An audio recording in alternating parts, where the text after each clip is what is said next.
Wall. Cool. All right. We back in this John. Pay for play. Week 2. All right. It's your boy, Roddy. Go ahead and give us a follow at Pay for Play on Twitter. Be sure if you're joined up on either Twitter or my Twitter, Sosa's Twitter, Pay for Play's Twitter, be sure to go on YouTube. All right. I'm going to drop the YouTube link on here as well. Be sure to join up on YouTube so we can see your comments. Okay. We want to see your comments. We want to see what y'all are thinking, what y'all are betting, what y'all are getting into today. All right. We love it.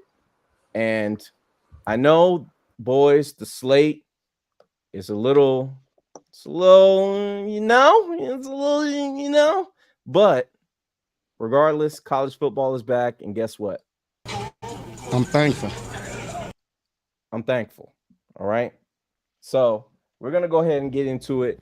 We're going to start with our week 1 review, though. Now, week 1, it was a little interesting, to say the least. I mean, every week 1 is kind of interesting. Then getting back into the fold of college football. I think that one of the main things I was looking at was who going to get upset and who is going to impress me. All right. So we can start with Sam on this one. I know your team had the biggest, I guess, well, not the biggest, but it was more of a, standalone game. So it was kind of a lot of eyes on it, a lot of attention, a lot of backfiring, on what happened. So get into how you felt about the game, what happened, and how do you feel going forward?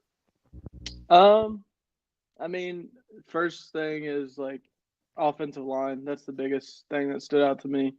You're supposed to, like all off season, all the media and everything around the LSU team talked about how this is a dominant offensive line, how it's going to be one of the top 3 in the country, maybe even the best.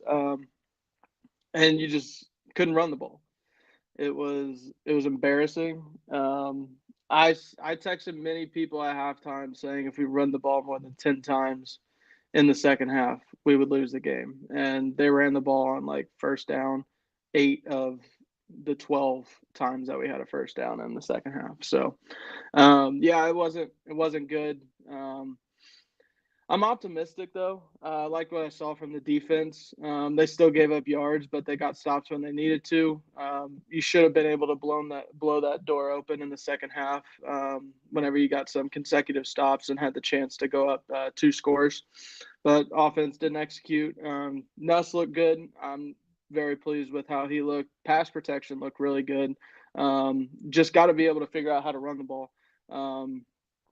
That's going to be a huge thing. You don't have Jaden back there to just bail you out whenever you need a big first down. You got to set yourself up. You got to set the offense up to have manageable third downs, not get in third and longs. And if you can't run the ball, you're not gonna be able to be very balanced, and it's not gonna be good for this team. For sure. And I feel like, just going through the game, there were a lot of opportunities for y'all to win the game. A lot of people put it on play calling. We obviously saw your boy Brian Kelly after in the post game press conference getting a little rowdy. I can understand why he's upset. I get why, things should be looking better, right? And Sosa's laughing because we had a conversation pre-show about it just always happens to be Kelly, man. Like it just when that game is there for him to win, it's like he's not gonna win it. Like we saw the Alabama win obviously 2 years ago, so that was great. But I mean, it's just he has a flaw, I guess. I don't know. What are you feeling, Sosa? Especially being a Notre Dame fan, coming off of having him as a coach. How do I feel? My head coach is black. My Lambo's blue. And I'll be goddamned if my hundreds ain't too. I am happier than a motherfucker. I can't even use proper positive language. I'm so happy to see the demise of Brian Kelly. It brings great joy to my heart. I'm a fan of the guy because he came to Notre Dame at a time where we were reeling. We couldn't get 10-win seasons. We couldn't even get to a decent bowl game. He built a culture there, but it was a culture built on coming up short. That's what it was, right? He came up short, and he went to the SEC And what did he say? I can't get the quarterback I want. That was the reality of the situation for him at Notre Dame. He could never get the quarterback that was a superstar. He could never get that, right? He gets to LSU, but yeah, it's a bit of a rebuilding process, right? A bit. But you put your team behind the 8 ball all 3 years you've been there. You start the season 0-1 every single year. You're climbing uphill to start the year every season as the head coach in Baton Rouge. That is not a good situation to be in weekly, because the desperation ratchets up immediately, and the fans aren't going to be easy on you if you don't win a championship. You don't have Jaden Daniels anymore. So, they're going to have to find ways to win games. The SEC is tough. I think we haven't given USC enough credit. I think USC played a hell of a ball game. Their quarterback, Miller Moss, I had a lot of shit to say about him. I thought he looked like a ferret. I thought he was not good. He still looks like a ferret. Huh? He can still look like a ferret and be a decent quarterback. Yeah, but it's like I didn't think he would be good for. You know what I mean? I'm like, you know what I'm saying? Like his disposition. He doesn't have the quarterback look. Because like I didn't think Carson Beck was anything, but then his swag kind of changed last year. His swag went from like Kirk Cousins-ish to like, this dude's actually might be kind of cool, right? Yeah. So, yeah, I mean, I'm not gonna say Kelly's in trouble. I don't think LSU's like going to be completely garbage all year, but we do have to give USC a little bit of credit. I'm very harsh on Lincoln Riley. I think he's the most overrated coach in college football, but he got him one. His defense played great, made the plays when they needed to, and Brian Kelly for 3 consecutive years can't convert a 4th down in the red zone. Just take the points. That was one of the things that drove me insane to start the game. Like, if it was on like the half-inch line, sure, go for it. Like, back them up all the way. But I mean, that was like a 3-yard. Yeah, that was on the 3. Like, just kick the field goal, take the points, get your team started with the lead. I hate taking the ball to start the game. It drives me up a fucking wall every time I hear them say LSU won the toss and chose to receive. Why? It's mathematically better to try for the double possession to end the first half and start it with the second half. Like, get that extra possession in the second half, because that's when you're going to need it more. And the penalties, that was a little concerning as well. Supposed to have this top 5 draft pick at left tackle, and he's committing false starts left and right. Like, can't have that. Just gotta lock it in, be a little bit more disciplined. I think the season's still salvageable. Playoffs aren't out of the picture, but you leave yourself with no. The margin for error is very, very small now. Very, very small. It's every year he's been there. 3 straight years. 3 toughest games that were all at home the rest of the year. I feel much better about going to Texas A&M after watching Notre Dame absolutely dismantle them offensively. I don't believe in Wegman, so yeah, Notre Dame's defense legit. You tried to tell us last week, so. Yeah, there. We got a unit on that defense, bro. It's we got a lot of pros, and they're dogs. They like to hit you, and they're gonna take your best receiver out of games. They're just the secondary is outrageous. I will say this: the one thing I have to say about the Texas A&M game, their athletes started to wear on us late in the game. Yeah, their offensive line started to kind of get a little dominant in the fourth quarter, and I think that was a huge mistake by Elko. I feel like they finally got the running game going, and I wouldn't say they were trying to break our will, but like again, those SEC athletes are a different breed once it comes to the fourth quarter. They pick it up to a different notch, and you saw like the trench work for Texas A&M kind of started getting there, but for some reason they just refused to run the ball. They kept putting the ball in Wegman's hands, which was awesome to me. But I just didn't understand it. You finally get the running game going. The physicality of your team is starting to show a little bit. And then all of a sudden it's Wegman to the right, Wegman to the left. It was bad. Elko cooked himself, in my opinion. Yeah, I agree with Chuck. He is booty butt cheeks. I don't know where that black scent came from during that Magic show, but he got right in the post game. So you know what I'm saying. He went back to his roots. The boy from Texas. All right. So don't get it misconstrued. All right. But I want to really quickly, while we end the week 1 review, the Florida State Seminoles. My God. Cooked. My God. Why couldn't we have him a third year? My God. I mean, yeah, if y'all would have lost to them, Sam, I would have been very nervous if I was you. Oh Because yeah. I mean, our boy Ugly Liar is just he's not good, man. I know his dad be in spaces fighting for him. I might do the same thing for my son, you know what I'm saying? I'm gonna just lie about my child blatantly on the internet just to make him look better. Like, it's cool. I get it. It's your blood, it's your pride and joy. But he was missing comeback routes, he was missing wide open outs, he was just missing everybody. And then their tight end, he wasn't catching the ball. I don't obviously we said last week the season isn't salvageable, but I mean, is the coach going to get fired? That's my question. Like, is he going to get fired this year? Do y'all think? Sosa? You go ahead, Sosa. $6 million ain't shit. Deion will make that first day. Shit, I might have 6 million. I might have 6 million for him to get this shit off my TV. Jimbo got 80 in escrow, bro. I got nothing else to say. Jimbo Fisher got $80 million in escrow. I don't got to say nothing else. That's a different bank, so.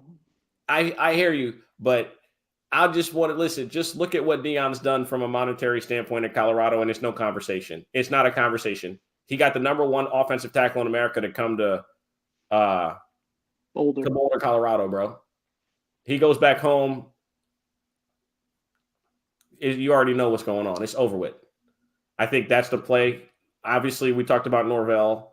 I think Norvell's cooked. I think he's gone this season. I mean, bro, listen. With these programs, when you come in and you get your players, right, and you finally get those NFL players, you got to win with them. Last year was their year. Like, and you know this more than anybody, Sam. You might stockpile talent for 2-3 years. You get a quarterback for one season. You don't win it with that quarterback, you're fucked. And this what makes it worse is he got a second year to run it back with Travis and couldn't get it done because Travis got hurt. Norvell's on his way out, bro. He doesn't have a bunch of superstar recruits coming in. They did work in the transfer portal, but it's starting to show that none of those guys are actually really good. You just lost at the crib to Boston College, bro. No, what they did was they stacked 2 really good transfer portal classes back to back, and they got a lot of the good ones to come back for last year. Yeah. Now everyone's gone, and it's like it was very apparent. Like we talked about it before the season even started. They lost quarterback, running back, 2 wide receivers, tight end, offensive line, defensive line, secondary. Like, you can't replace all of that and expect to be a top 10 team. And for them to not replace it or not try to build through recruiting, high school recruiting, like the transfer portal model is not sustainable. I think even Deion would say that. Like, he'll be able to, you can supplement, but whenever you get to a program like Florida State and the LSU's, Georgias of the world, you have to build through high school recruiting. Like, you're going to lose some here and there, but you have to have the depth and develop that talent. And they're not doing that. They got a bunch of guys to come in for 1 year, and I mean, they got screwed a little bit, but at the end of the day, they weren't beating, I don't think, Michigan or Georgia last year. So, yeah, and that was my thing too. Even with the transfer portal thing, last thing, it's one thing to get transfer portal guys who, like, there's so much talent on the roster that they came from that they just couldn't play. They're still talented players. Some of the guys like Marvin Jones Jr., obviously he was at Georgia. He didn't play because he didn't have the skill set to play at Georgia.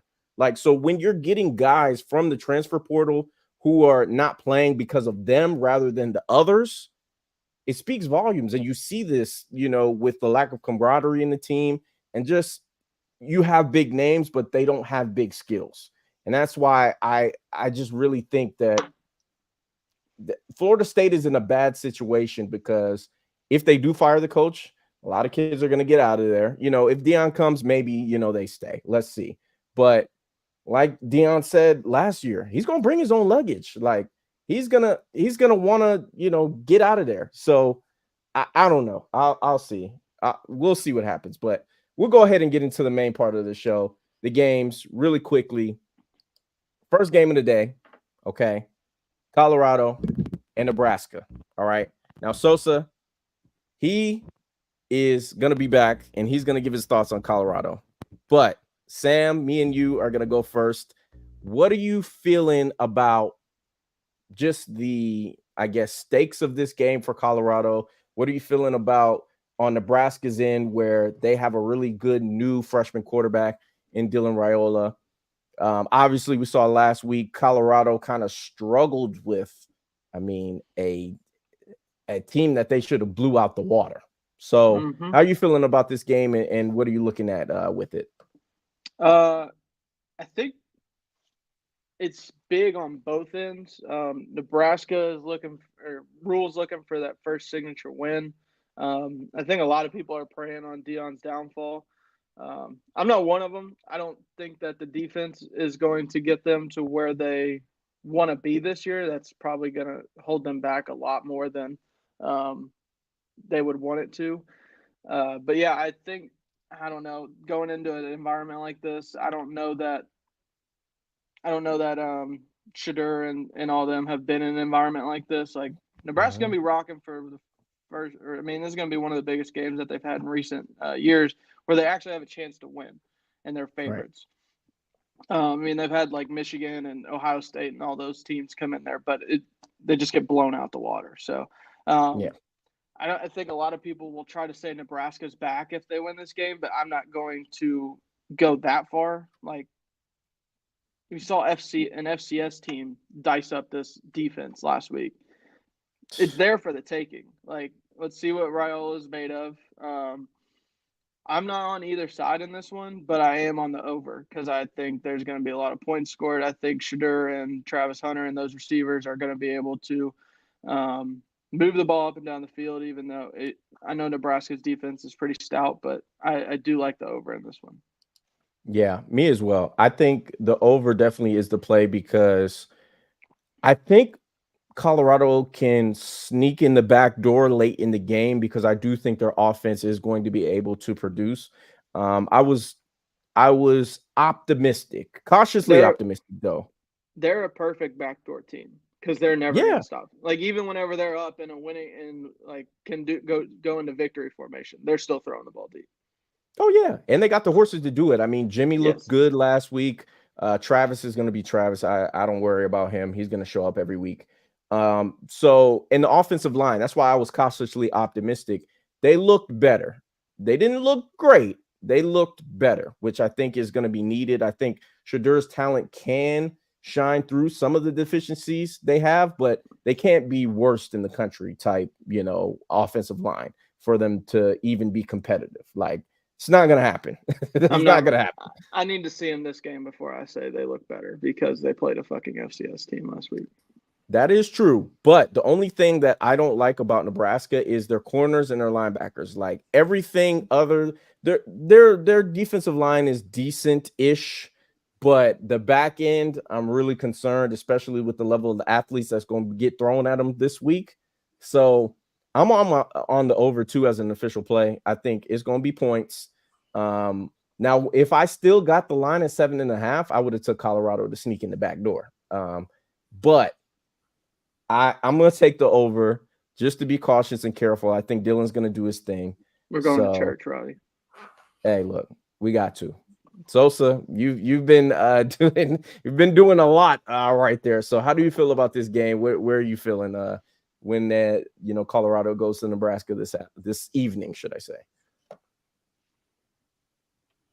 That defense got shredded by North Dakota State. A little bit. That's what y'all saw. That's what y'all saw. That's what I saw. That's they got shredded by the offense. The defense wasn't. No, I'm asking because like that. This is what y'all are saying to me. You're saying that the defense got shredded. So that's subjective. That's subjective. Well, do you think North Dakota State should be scoring 30 points on them? That's the question. I think that the biggest problem in the game was losing contain of the quarterback. The mobile quarterback murdered them. That was the difference. That was the upstanding major takeaway I took from them. I think that the mobile quarterback murdered them. He had 81 yards and 2 rushing touchdowns in the game. He went for 277 and 1 touchdown. and they scored 6 points in the second half. Yeah, I that's mean, true. people keep bringing up the FCS stuff. Listen, you got to match athlete for athlete. I think when you see what I saw from Colorado was a team that's going to bring a lot of zone based on the fact that they're getting a quarterback who's not going to run 450 yards. I would say that's shredding them. Yeah, 450. Right. But again, in the second half, Men lie, women lie, stats don't. They had 6 points. So then the stat of them scoring 6 points in the second half, that's not that great, right? They scored 6 points the whole second half on a rushing touchdown from the quarterback. They scored 6 points in the second half. I think Nebraska has adjustments. I don't like. So again, the first half. Again, the biggest thing for me was losing container of the quarterback. He was the X factor in the game. I like Raiola. Is Raiola going to take off 15, 16 times? I understand that the athletes might be a little bit better, right? He can throw the shit out of the ball. I know that. I'm not taking anything from Raiola. I'm just saying, like, I'm not as critical of the defense as I think others are. And stats do lie all the time. Numbers lie all the time. But just and again, it's not me being a Deion fan or anything like that. It's just simply I think the defense can be really good throwing a lot of zone in the back end. I think they got athletes in the back end to match up with the receivers. What I am scared of is if Nebraska is able to if they're able to establish the run game early, that could smell very big trouble. I think you're going to see Deion and them maybe sell out a little bit to try and make sure that they don't get the run. The thing is that in the first game, they played such a cupcake. You don't know who the definitive number one back really is, right? Because all the backs kind of performed well against who they play in the first game. UTEP, right? And they were up. They scored like 40 points in the first half. It was a walkthrough, right? That was one of the plays from the game. I had Nebraska minus 14.5 first half, cashed easily. But let's not. I think that there's a lot of belief in Matt Rule, second year at a program. I'm taking Colorado with the points. I think Colorado's offense is good enough to play with anyone, and I think they have a shot at winning the game. I think that there's a lot being played into the fact that they beat Nebraska last year. Obviously, that was with a quarterback who should not have been playing at the D1 level because Sims was absolutely horrendous. He had no business being a starting quarterback last year. Obviously, he got his quarterback under center for Nebraska. Sounds like a horrible idea. Who is this stepdad D guy? Look, who the fuck is he? I don't know. Like, who the fuck are you? Anyway, I think Colorado could win this game. I'm not against that. I just think I think it's gonna be a little bit of a shootout. I think it gets to 60 points. I'm just saying, like, my bad, D. I talk like that, bro. Maybe it's your first time seeing me on stream. I talk like that to everybody, bro. Don't take it offensive. Like, I could say, like, who the fuck is Sosa? Like, my opinion don't matter. Just talking. Yeah, and I just to end this game real quick, I want to see what the defense can do against the run game. Like you said, if the defense can stop the run and put it in Dylan's hands, Dylan's still a freshman at the end of the day. I know he made the transfer, he broke our hearts, whatever. I don't care. He's gone. He's in Nebraska. Whatever. Okay. Still sound hurt, bro. I'm not hurt. I'm not hurt. Okay. Sure, I don't care. You sure sounded. Doesn't he sound it, Sam? He sounds like he's still kind of sad about that. If he balls out in Nebraska, do your thing, brother. Look, I'm cool. If you're not hurt about that, then I'm not hurt about last week's game still. I'm not hurt just because I know who I have in the recruiting, it coming into these kids' living rooms, okay? You know what I'm saying? Like Jay said, make another Hove. I got a guy who actually can make another Hove. So there we go. I'm just saying. Anyway, Tennessee is going down there to North Kakalaki. Nico looked really good last week. I think he might be to the level. I mean, obviously, look, they're playing inferior competition. I fucking understand. Okay. Chattanooga. I know. Okay. I could have thrown for a couple touchdowns. Them receivers were so wide open, dog. What we doing? I get it. All right. Shut up, Chuck. To be fair, Joe Milton stunk it up against Chattanooga. Leave Joe out of this. He's trying to get honest work in the league, man. Look, Big Arm Joe. I'm just saying. So they go into this game. NC State. I still am not understanding this hype. If any of y'all can explain what the NC State hype is, I would be glad to hear about it. Because I just don't I don't get it. All right. I mean, I loved McCall at Coastal Carolina. I thought the offense they run was interesting. It was entertaining. I thought he didn't have to really do much, but I thought his team was maybe better than he was, and the play caller was better than he was.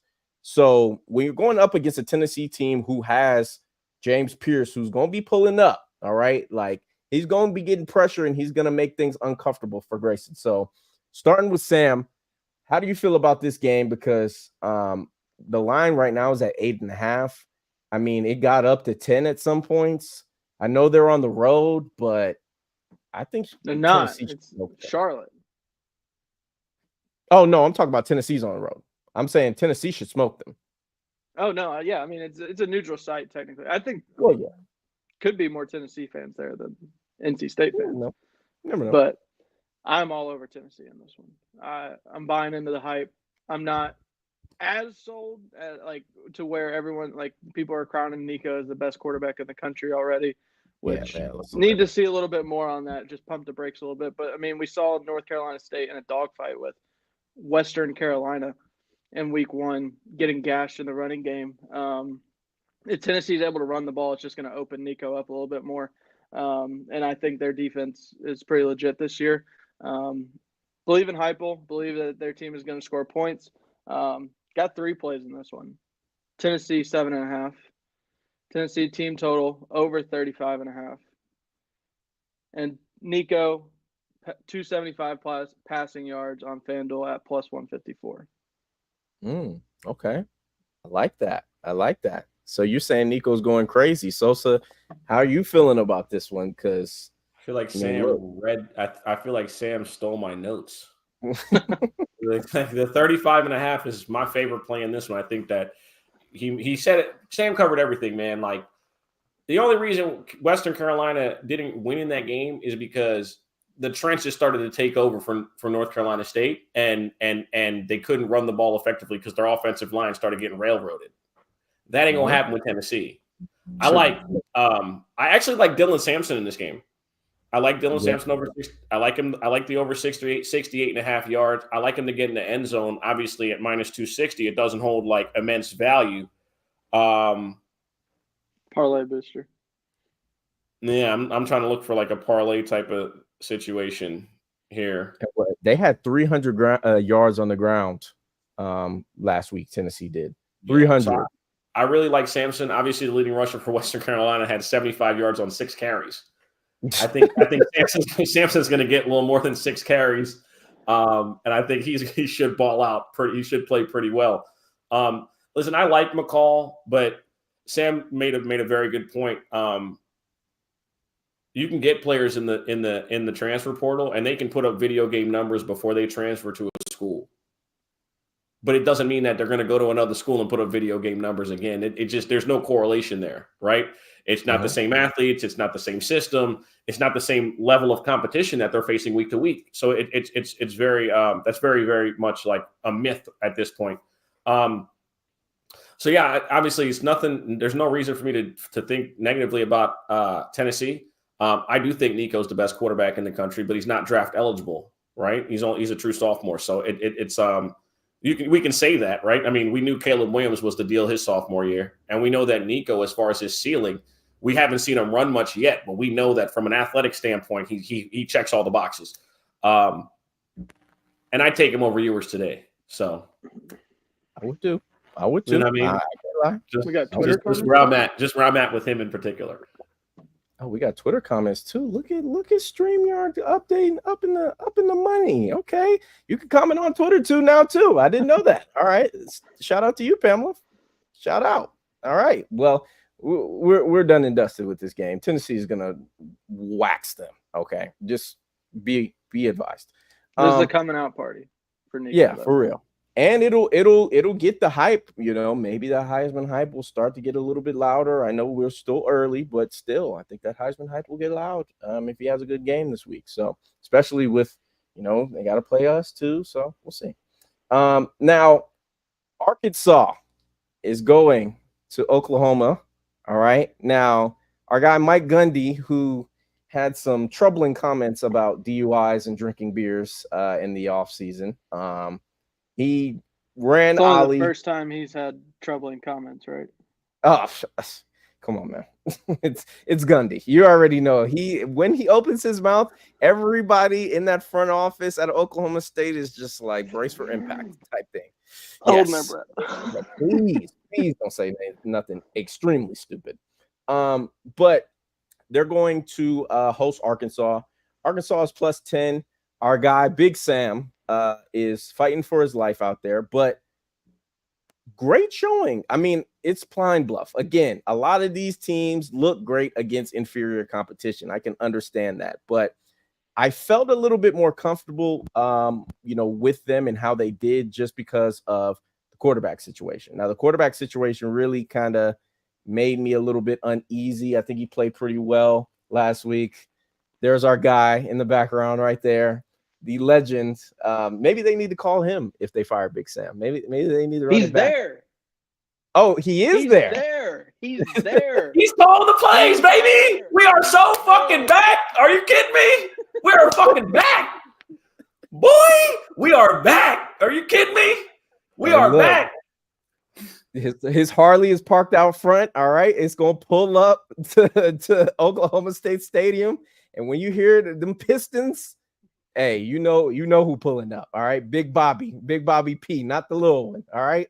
So to start, so how are you feeling about this game? Ollie Gordon, I know a lot of people are going to be on him. Arkansas's defense is a little bit sketchy. So how are you feeling? This is a guy I would let my son go play football for. Why? Okay, I'm a stand on that. Okay. Why? He gets bitches, man. You gotta be relatable as a human being, right?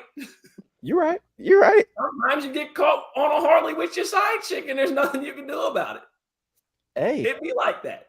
It happens. Not me. You know what I mean? It happens. Bobby's just, I gotta rock with him, bro. I fuck with Bobby, man. I think offensively they got it. And you keep saying Oklahoma. It's Oklahoma State. Oklahoma State. I'm sorry. Yeah. See, Los don't play that. Los, I Los already know. My bad, Los. My bad. Sorry. Jesus. Can't be doing that. Listen, obviously the whole Bobby Petrino thing for me is, I believe in the guy offensively. I think he's one of the best offensive minds we've seen in college. He's proven it too. He's been wildly effective everywhere he's been. I think things are turning around at Arkansas as far as turning around is tough. Listen, the offense looked great against Pine Bluff. I think the offense will continue to be good. Give me the over. I'm not a big believer in their defense at all. I think both teams will be able to score points. Give me the over. That's my play. I would love to back Arkansas, but Pittman is in the same conundrum as the last 5 coaches. If they got to compete recruiting wise with other schools, and they simply just don't get the players. This is the reality of being the head coach. You could bring Bielema in, try to build the trenches. It's not going to work. You could bring Sam Pittman in, and you think the first year he's going to win something, but then he did it all with Bielema's players. And now he's in the situation where he has to fight against being super average for the next 10 years. But eight games ain't going to get it done at Arkansas. The expectations are unrealistic. And that's just the reality of the situation at Arkansas. They're unrealistic. There are unrealistic expectations due to the fact of how much money they put into the program. That's what it is. Yeah, I agree. So, Sam, how you feeling about this one? Because this one is going to be a little bit more interesting, I feel like, than maybe expected. But I want to see how you feel. I got really nothing on this one. That is my favorite. I think my favorite picture in all of college football history is the one behind Sosa. That is S tier all time. It's legendary. Will never be topped. I mean, will never be topped. But yeah, I hope it's a shootout. I would love for that. I'd love to see Ollie Gordon put up like 200 yards rushing, get some points going back and forth, and get a nice little side dish for the main slate, or the main game on the slate, which is Texas and Michigan. Keep it on the second TV, get us some points. But yeah, I don't have a play for this one. Yeah, well, I'm gonna go official. All right, I think last year, Oklahoma State's defense was atrocious. I know they had that miracle game. Since Los want to correct me, all right, you know what happened, okay, Los? Yeah. All Oof. right. Anyway, total defense still is a problem for Oklahoma State. I think Talon, the advantages he can have in being a mobile quarterback, is going to create problems. I don't think they win the game, but I think they keep it close. And Bowman, I've never been a believer in him. Like, he's 30 years old. All right. We know what he is at this point in his college career. I don't see him being able to give me anything. So if you have a one-dimensional football team, especially when you're going up against an SEC team, I don't care how talent deficient we feel like Arkansas is. I think they can still keep the game close based on what they are going to be able to do offensively. I think Jaquindon is going to have a good game as well. So give me the Hawks. Plus 10 official play. That is what I got it for. Let me check. I got it for minus 105, but I got it at 9.5. I'll take it at 9.5 too. I think the game is going to be close. Could they win? Maybe, but I ain't putting my hard-earned money on that. So we'll see. Oh, we had given up on the season anyway, Los. We ain't talking this loser talk. Get out of here, Los. Anyway, now again, please be sure to leave your comments like we just posted, Los. We love to hear from y'all. We love to hear your best bets. We're going to get into our best bets segment right after the marquee matchup of the day, coming up here in about 38 minutes, now that it's 11:22. It is the Longhorns going to the big house, facing the Wolverines. We all commented on the two big name teams that looked the worst last week, that won games. Florida State obviously was one of those teams, but two big name teams that looked bad but won the game was Michigan and Oregon. And we'll talk about Oregon, in the future.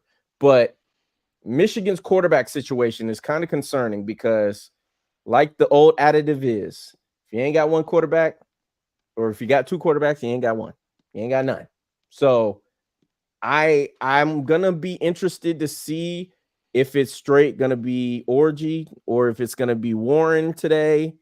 I feel like it's going to be Alex Orji because I think he can bring more of a dynamic element to their offense. Obviously, we know what Donovan Edwards is going to do. I don't think he's going to, I think he's going to be fine.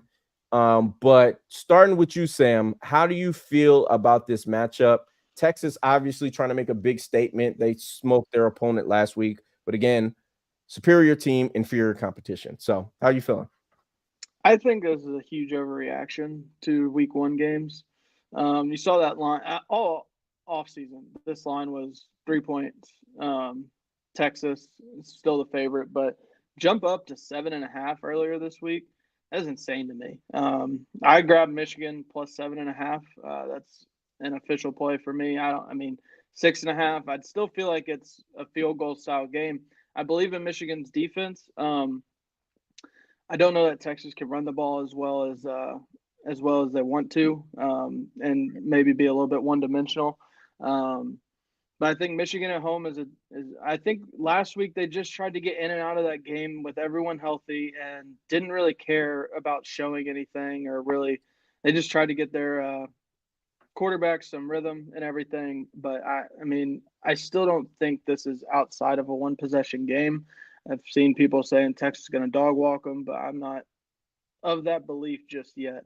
I think Texas is the better team, but crazier stuff has happened, and I think Michigan at home is a different animal. Like this is a very big test for Texas, and I'm riding with Michigan in the points. Okay, I like that. Sosa, how you feeling about this one? Nope. All right. Well, I'll tell y'all, I'm going with Texas, to be honest. Now I understand that everything Sam said was valid and true, but I just still think that having these receivers, I understand Michigan's got a good secondary. They probably have a first-round pick in their secondary. I just still think the speed of some of these guys, Isaiah Bond especially, coming over from Alabama last season, I think they're going to prove to be, a problem for these Michigan DBs as a whole. Okay, so I think they'll still be able to run the ball. They ran the ball pretty well as well. I think Quinn is getting his feet under him. He's getting his swagger back. I like that it's, under a touchdown now, because I think a lot of people were starting to hammer Michigan like you were, Sam. When it got to 7.5, that's a number I wasn't comfortable taking at all. But I think now it's at a touchdown. I could see it coming down to a last play of the game, last drive of the game. If Texas gets the ball, they can maybe march down the field and win the game by a touchdown. So that's an official play for me as well. I got the Longhorns minus 6.5. So that's just how I feel. How you feel, Sosa? I'm in the same boat as you. Michigan don't have a quarterback, and they don't even have like a game manager quarterback. I think that Donovan Edwards is extremely overrated. I don't think he's as good as people think. I think that like he's a good complementary back, but I don't think he's a guy you can give the ball to 25 times a game and ask him to be the fulcrum of your offense for a full season or even for like games at a time. Not really impressed by anything that they have on the outside. I think what will happen is Michigan's defense will be good, but I think that their offense won't be able to generate enough. Won't be able to generate enough offense to ultimately stay in the game.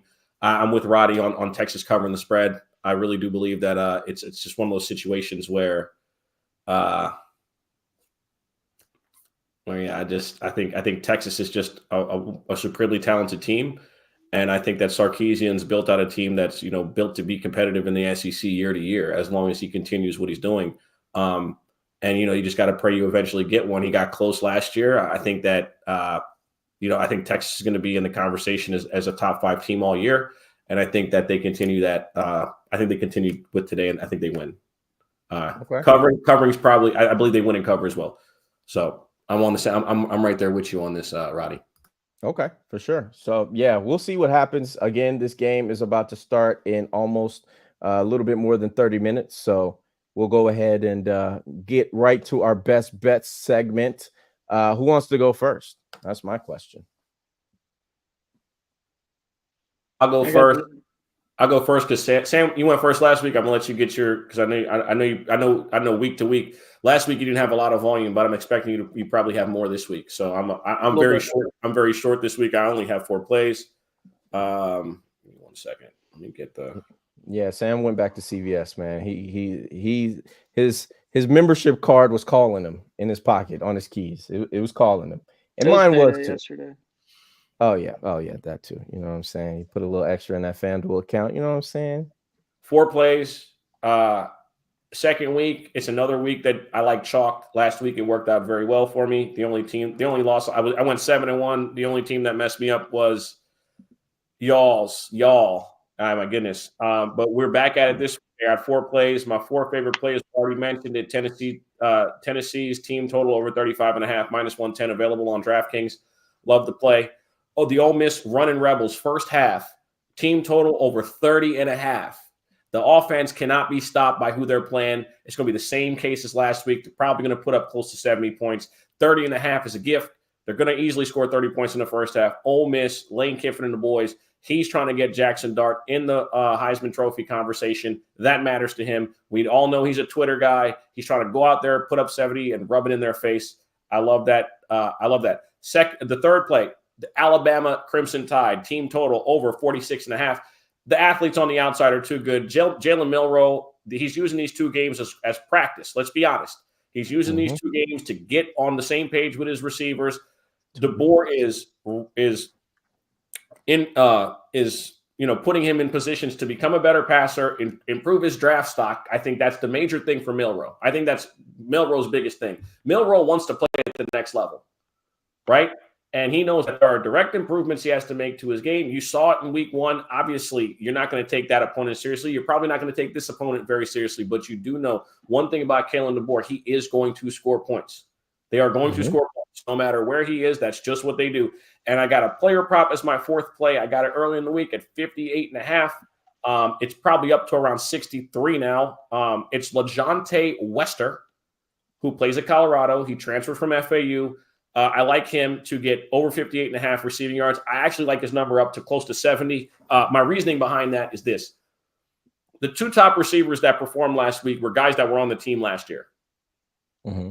That tells me that Shedeur trusts those guys more than anyone, obviously, right? Those are his 2 favorite targets. Wester had a damn good game. You know what I mean? He fits in the offense. He gets open. I think that what you're going to get from Nebraska is a lot of 2 safety highs, maybe 3 safeties at times. You're going to get a lot of stuff where they try to take the top off or take the top away and keep a lot of it in front of him. I think Wester's a very good chain moving receiver, gets open. And I think that he's going to be able to find a lot of soft spots zone wise, and he'll be a target for Shedeur. Wanted to bet on the fourth receiver, the kid that transferred from Vanderbilt, Shepard.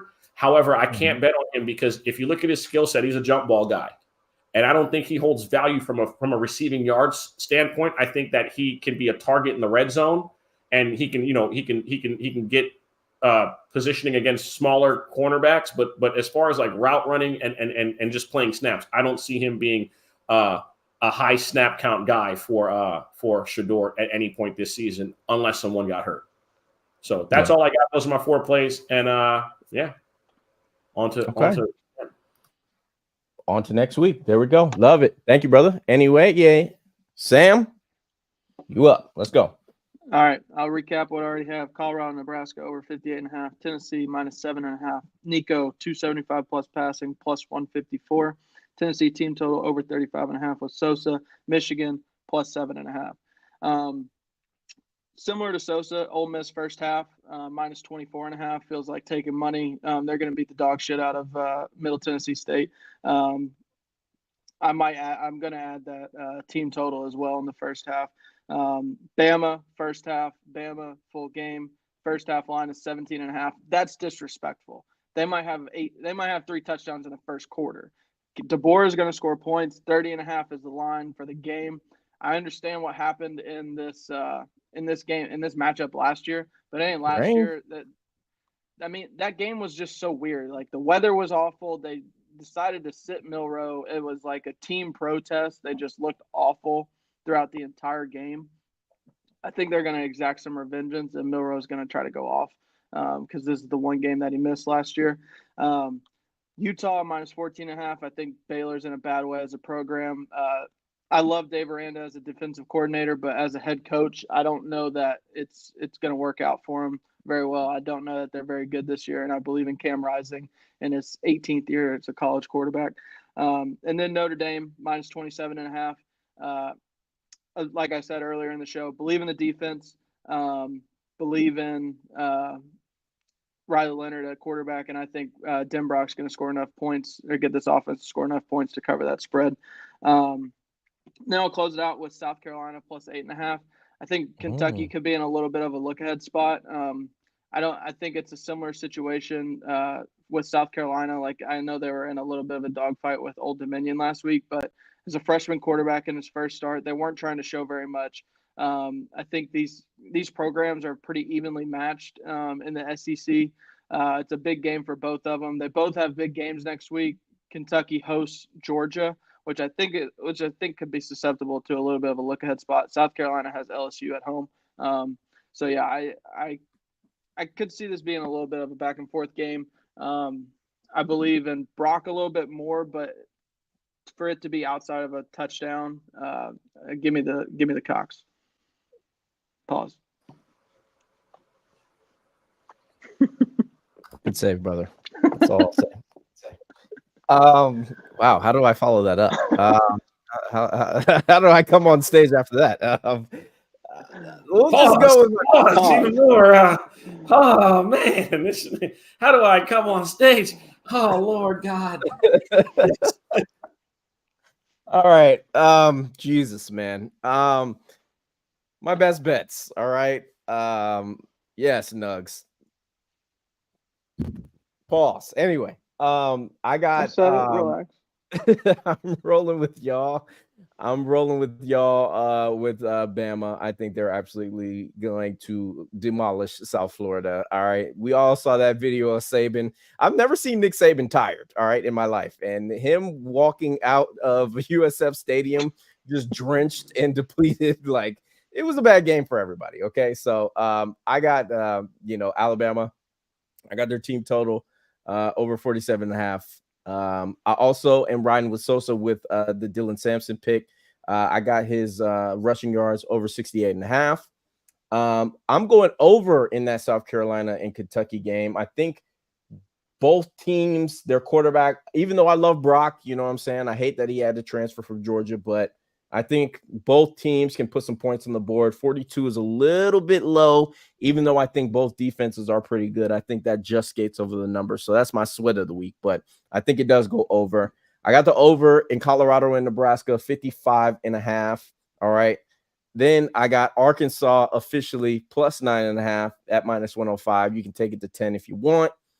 I got Texas, like I said, minus 6.5. I think they're going to win in about less than 30 minutes here. And then my play that I did not say, all right, this is what, the third week in a row. All right, they're going to take all of this stuff back here away from me. I got the Yellow Jackets, man. I just, their first half spread is minus 1.5 against Syracuse. I know they're on the road, all right, but they've smoked shit for the past 2 weeks. I think defensively, Kyle McCord is going to be like, oh, shit, I'm in the Big Ten again. All right. I think their defense is really good. I think they're going to be able to run the ball. So give me that 1.5. That's easy money to me. I think that is definitely a mistake by the books. I think Roddy's a Tech fan. I'm not. Don't start. All right. This is my last week betting on them. My last week. You said that last week.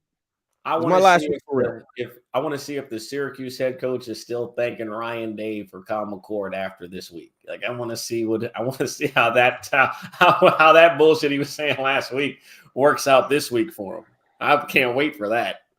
Oh yeah, I mean, look, man, he's gonna look great. You know what I'm saying? In a couple games when he's throwing the wide open bodies, that's cool. You know what I'm saying? Fine, all dandy.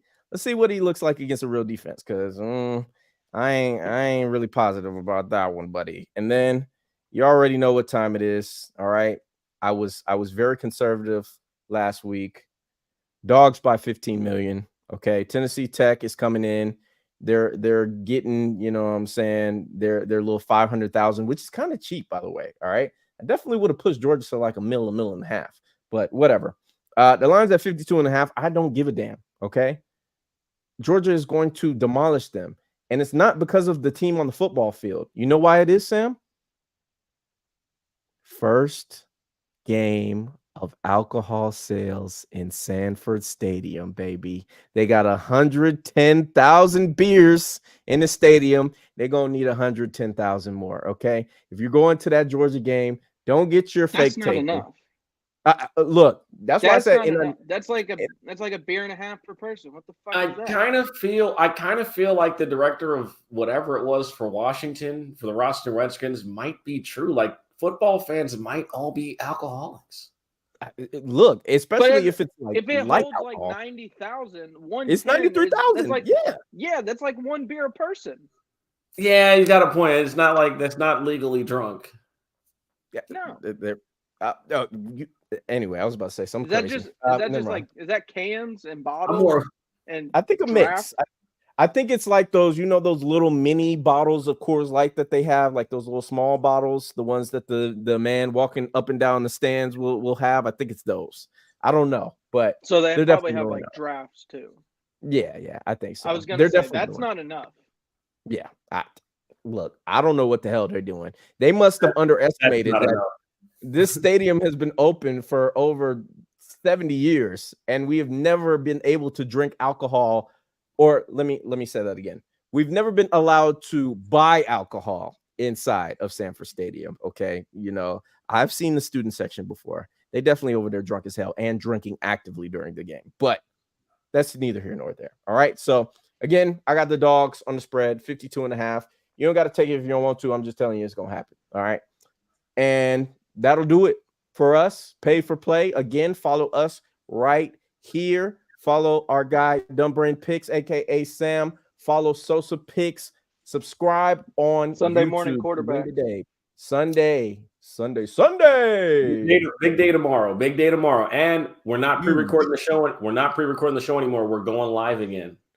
Fuck all Ooh, that recording on Saturday. We're doing it like this. Want your questions answered? You want our opinion on bets? You want to get some free lineups, some free picks, all that? Come holla at us. We got you. There we go. Appreciate you, my brother Nugs. Thank My you, man. everybody, for locking in. We got 800 people watching us right now, so we appreciate the love. Join us next week. We'll have a little better slate.